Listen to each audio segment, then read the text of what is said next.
It's time for news from around the world, and meanwhile in.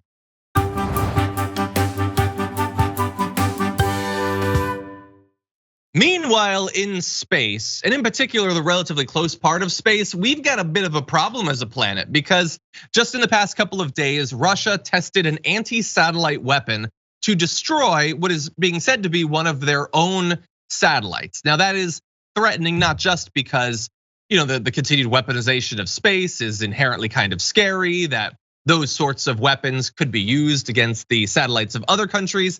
Let's leave that aside for a moment. It's scary just that they did it at all, because the weapon test produced thousands of pieces of trackable debris and hundreds of thousands of smaller, untraceable pieces that now put the International Space Station at greater risk, according to the Department of State. And in fact, astronauts and cosmonauts on the space station had to shelter from a cloud of debris created by the test early on Monday. If we had greater financial resources than we do, I would now throw to a bit of video from Gravity and you get to see what that looks like. It's basically the same thing. When you destroy something in space, it's not just gone. It doesn't turn into dust or whatever. It turns into a variety of sizes of bits of debris that travel at an incredibly high velocity and can destroy effectively anything that they touch. It can move at up to 17,000 miles per hour in orbit, can destroy spacecraft, can destroy other satellites. And the issue is that those sorts of clouds of debris don't quickly go away. They don't just fall. I mean, they're in orbit. They can stay up there for years or even decades. And this is not the first time that this has happened. Destruction of satellites can cause this, and there have been other tests of anti-satellite missiles. Russia itself did one last year. The US has successfully used similar weapons in destructive tests, and you'll probably note that that is not a big part of the coverage of what Russia has done, that we too have done that, but it's really bad. And here's the issue.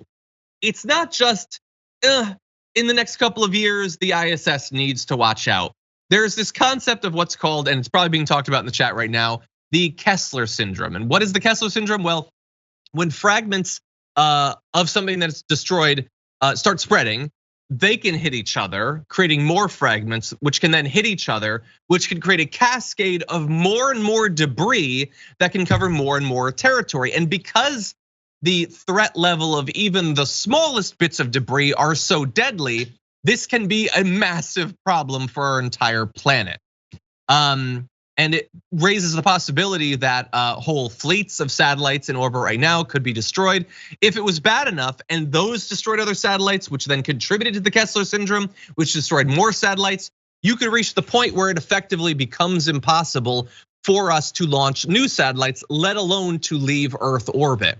At that point, you can kiss goodbye missions to the moon or to Mars or whatever, which doesn't seem to necessarily affect our lives immediately, but think about the inconvenience for Jeff Bezos and Elon Musk.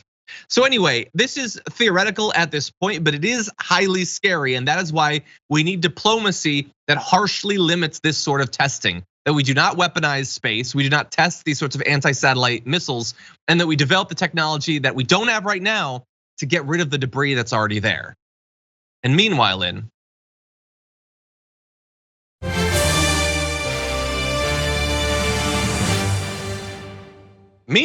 actually, we're still in space for now. But it is around the world. Why not? We have satellites around the world, at least for now. Maybe they'll be destroyed by the Kessler syndrome eventually.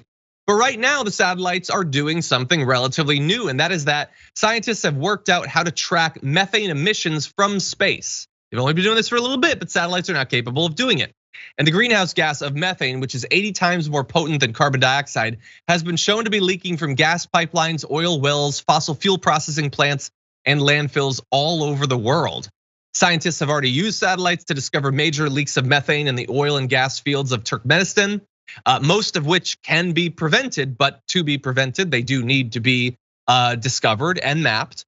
They found measurements revealing thousands of kilograms, in some cases tens of thousands of kilograms of methane leaking from 29 plants every single hour. So thank God they discovered it, so this sort of thing can be fixed. A separate analysis this year found frequent methane leaks on 3 major pipelines supplying natural gas from Russia to Europe.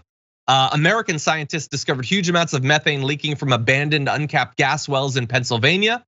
And so this can be used all over the world. And the issue isn't just the methane, it's for us to stop catastrophic climate change from happening, we need to limit heating to a certain step. And there's been a little bit of progress on that. We have COP26, the countries are saying they're gonna do more, but that's all for detectable emissions.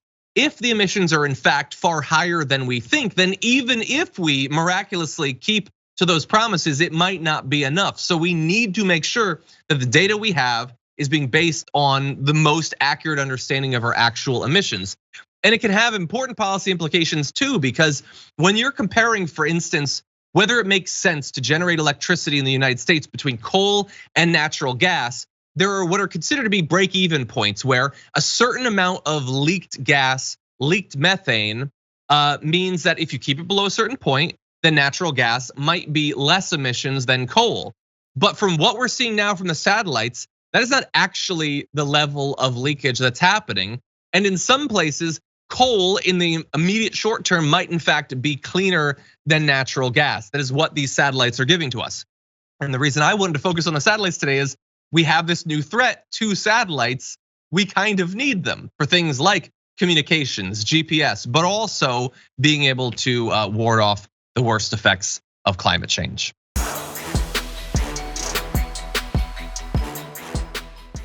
Check out the Damage Report podcast each day, wherever you get your podcasts, whether Pocket Casts or Stitcher or iTunes. You can join me as I give you the news and stories you want, with a range of co-hosts and interview guests jumping in on the fun each day. Again, that's the Damage Report, wherever you get your podcasts. And if you get them at iTunes, don't forget to rate and review. Sometimes I'll read them live on the show.